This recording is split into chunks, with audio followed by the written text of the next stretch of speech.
Please pray with me. May the words of my mouth and the meditations of all of our hearts be acceptable in your sight, O God, our rock and our Redeemer. Amen. Today is the last Sunday before the beginning of Lent. That means, of course, that this Tuesday is Fat Tuesday or Mardi Gras. It certainly won't be a normal Mardi Gras this year. I think we can save all those beads and king cakes for another time. Well, maybe we can enjoy just a little bit of king cake. It also means that this Wednesday is Ash Wednesday, and I hope that you will join us for that service. But in the liturgical calendar, the last Sunday before Lent means something else. This Sunday, the Sunday before the start of Lent, traditionally is known as Transfiguration Sunday in the Revised Common Lectionary. It's the Sunday when, every year, we read the text that we have for this morning. Jesus takes his 3 closest disciples up a mountain and then is transfigured before them. Now, if you've been attending FCC for a while, you'll notice something. You'll notice that I have never preached on the Transfiguration. Why is that? Why have I assiduously avoided the Transfiguration even though it appears in the lectionary every year? Without a doubt, there's much to be said for this passage. It's one of those passages that contains layers upon layers of meaning. Most obviously, the text is a statement on Christology, or the nature of Jesus. In the passage immediately before this one, we have the interaction between Jesus and the disciples at Caesarea Philippi. That is where Jesus asks the disciples who people say that he is. Some say that he is John the Baptist, presumably some reincarnation of John. Others say that he is Elijah, or one of the prophets. That's when Peter makes the famous declaration that Jesus is the Messiah, the Christ. Not coincidentally, the Transfiguration follows on that declaration. Here is Jesus transfigured before them. The very power of God is with Jesus. This text is a confirmation that Jesus is the Messiah. In addition to the Christological implications of this passage, the text is full of allusions to the Old Testament. Jesus and the 3 disciples go up on a high mountain where they have an experience of God. This is clearly a reference to Mount Sinai or Mount Horeb, where God revealed God's self to Moses and later Elijah. Not coincidentally, on the mountain in our text, we meet both Moses and Elijah. Moses is the giver of the law, and Jesus is the new lawgiver for Israel and the whole world. Elijah is the prototypical prophet. He was taken up into heaven, and according to the prophet Malachi, Elijah was supposed to return before the dawn of the new age. Well, here is Elijah returning. Clouds often appeared when the very presence of God appears, and here we have the disciples being enveloped by a cloud when they hear the voice of God. The phrase we find, "This is my son, the beloved," is the same phrase we find when Jesus was baptized. The transfiguration of Jesus' clothes into a dazzling white is a prefiguration of the resurrected Christ. It hints at what is to come and follows Jesus' statement that he must suffer and die. I could go on and on. So with all these layers of meaning, why have I avoided the Transfiguration? I mean, there's so much I could preach on. I have to be honest. What's bothered me about this text is how fantastical it is. Like it belongs in a science fiction novel. The teachings of Jesus, I love the teachings of Jesus. It's great to preach on the parables or some other insight that Jesus offers us. I'm comfortable with those texts. Even many of the miracles of Jesus, I'm comfortable with. I like Jesus the healer. I celebrate when Jesus feeds the 5,000 or turns water into wine. But here, the Transfiguration, it seems more like something out of a Disney movie, something that should be relegated to a painting. Do we say the text is wholly made up? Do we interpret it in a figurative context? It presents a problem. What do we do? Fundamentally, the problem for me arises from God. Does God function in this way? Is this what we should expect from God? We want an experience of God, so we need to go up a mountain and see Jesus transfigured and Moses and Elijah magically appearing along with clouds and voices from nowhere? Do you see what I mean? Can you see why I might have avoided this text? The interesting thing is that this text would not have been a problem for someone in a pre-modern world. In a pre-modern, pre-scientific world, there were not limitations placed on God. God was God. There was no reason why God could not transfigure Jesus or have Elijah and Moses miraculously appear out of nowhere. In the pre-modern world, cause and effect were regulated by God's will, or at least the will of a spirit-filled cosmos. It was a world infused with the pregnant possibility of God. But we find ourselves in a distinctly different place today, don't we? Our views on God today are an inheritance of the 17th century. René Descartes famously created a philosophical dualism between mind and body. Humans had bodies, like every other living thing, that responded to the forces in the world.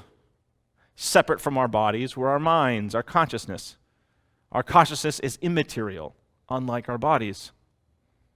With our minds and soul walled off from the world was open to scientific experimentation. As the 17th century progressed, the scientific revolution began to explain how things happened in the world. What was revolutionary about this new scientific viewpoint is that it didn't include God. The laws of physics that Isaac Newton theorized about did not depend on a benevolent creator. The material world operated much on its own. As science made more and more advances, it made people wonder what role, if any, God had. Did God exist? Could you prove God's existence like you might prove a scientific equation?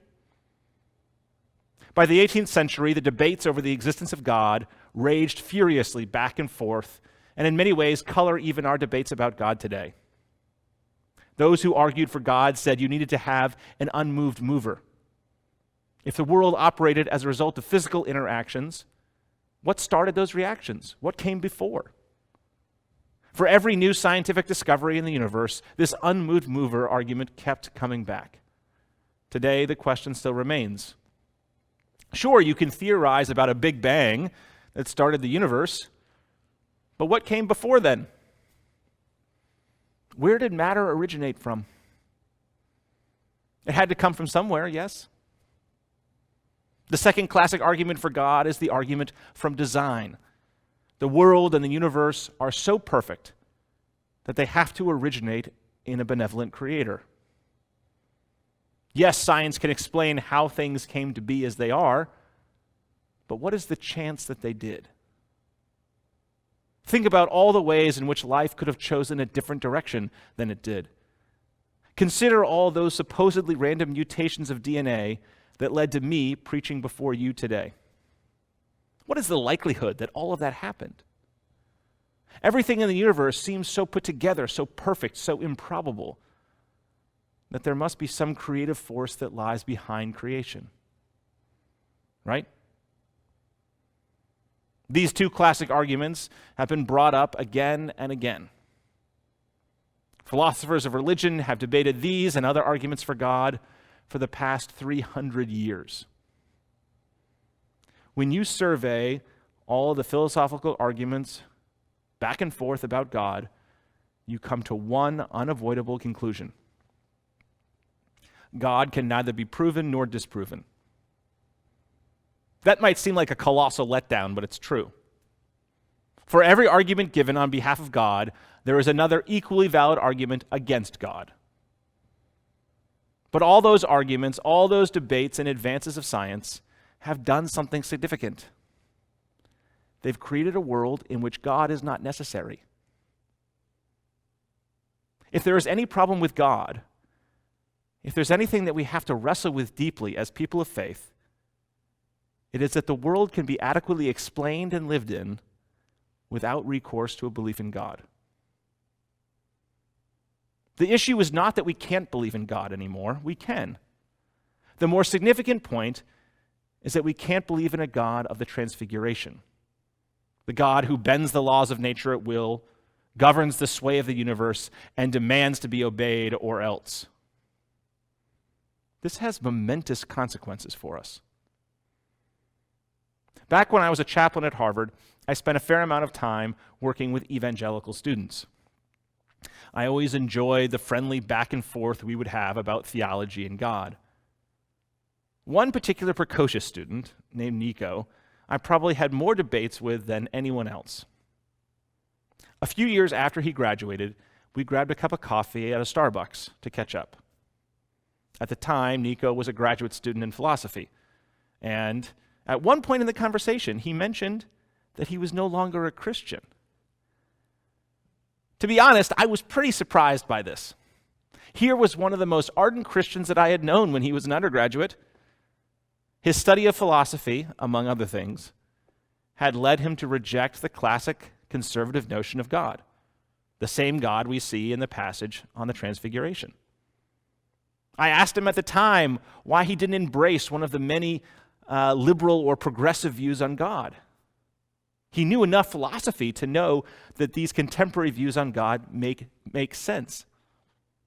He looked me dead in the eye and replied, "John, I don't see any point in believing that type of God. For me, God was either the all-powerful miracle maker or he was irrelevant. Why believe in a God who can't do anything?" And that, I think, more than anything else, is a situation we find ourselves in now. Arguments for and against God haven't disproven God, but they have reduced God's power so much, but have they reduced God's power so much so as to make God irrelevant? If not, what makes a belief in God relevant? More to the point, how are we supposed to think about God in the 21st century in ways that matter to our lives?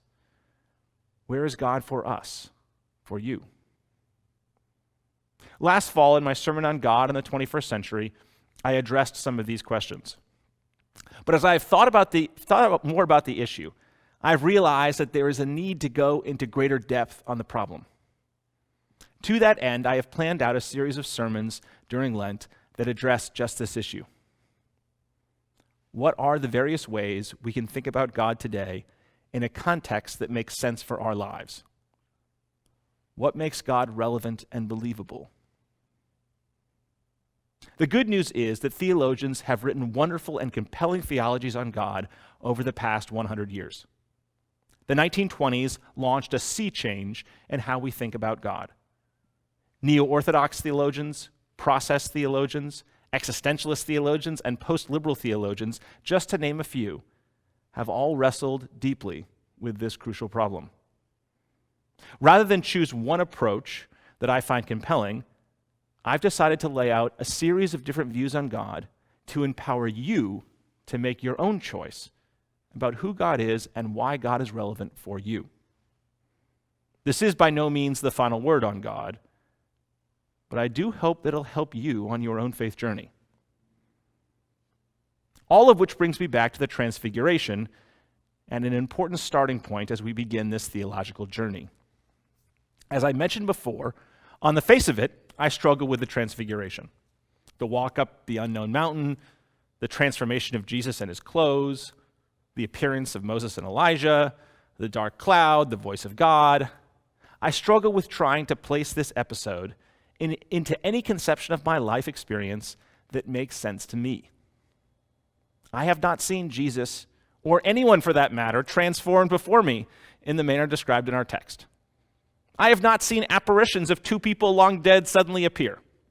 Ditto for the clouds and the voice of God. But does that mean that it didn't happen? Or that something like it didn't happen? Assuming that this story recounts something that the three disciples actually experienced, the three of them experienced something. They experienced something and then tried to make sense of it. How they described it might make little sense to me, but it made sense to them. This is a key philosophical starting point for our thinking about God. There is no such thing as objective human experience. There is no such thing as objective human experience for the simple reason that all experiences of the world are filtered through our own brains and our senses. There is no way for us to know that what we see or experience is what everyone else sees and experiences. Take a simple example. I could look at a copy of our hymnal and say that the cover is red. You would look at the same book and concur that the cover is red. But we have no way of knowing that what you see in your mind's eye is the same thing as what I see. We both assign that color red, but you could be seeing something slightly different because of the way of your eyes, your optic nerves, and brains interpret that wavelength of light. Or take the far more radical approach of the movie The Matrix. The premise of the movie The Matrix is that the world we experience every day is not real. According to the movie, our brains are hooked up to a virtual reality machine where we interact with one another in ways that convince our brains that we're experiencing that what we are experiencing is real, but it's not. Famously, in one scene, Neo, played by Keanu Reeves, is asked by Morpheus, played by Lawrence Fishburne, whether he wants to have his eyes open to the reality of things. Morpheus offers Neo a choice. He can take a red pill or a blue pill. The red pill will open Neo's eyes to the reality of the Matrix, but is sure to offer uncertainty and difficulty. The blue pill will allow Neo to forget that he ever met Morpheus and return to blissful ignorance within the virtual reality machine that his brain is hooked up to. In the end, Neo chooses the red pill. Now, we'll return to the philosophy of the Matrix in a later sermon, but this one essential starting point remains. Our perception of reality is always and necessarily subjective. The disciples experienced something in our reading for this morning. Perhaps if you were there, you would have experienced something very different. But they experienced something, and it changed their perspective on Jesus and God. This is where we must begin this sermon series. In the weeks ahead, I want you to think deeply about your experiences of God. What were the mountaintop experiences that shape how you see God? What are the everyday experiences of God, and why do they matter? How have your conversations about God with others changed how you interpret your experiences? Can you think of different examples? In the weeks to come, I will offer you different ways of interpreting those experiences of God. You'll have to see which frameworks make the most sense to you. I hope and I pray that when we approach Easter, you'll have a clear sense of God in your life, and importantly, why God is still relevant to you and others. All the world, including our experiences of God, we filter through our brains, our interactions with others, our readings, our senses. In the midst of all that, we must try to discern what is true in the world. There is no one objective truth about the world. The best we can do is use our brains to interpret our experiences, and that's exactly what we'll be doing during this Lent. In the meantime, while we wait for Lent to begin, I invite you to meditate on the Transfiguration. Use your imagination. Place yourself beside Peter and James and John. Soak in the full sensory experience. What did the rocks feel like under their feet? How did the atmosphere change as they walked higher and higher up the mountain? The brightness of Jesus' clothes, the loud sound of the voice in the cloud. Feel their fear, but also their excitement. Maybe, just maybe, you'll be able to move beyond your hang-ups with this passage, and it will invoke something special of God for you. As you go through this process, you might come to realize that there are deep truths about God here. Hold on to those. You'll be needing them in the weeks ahead.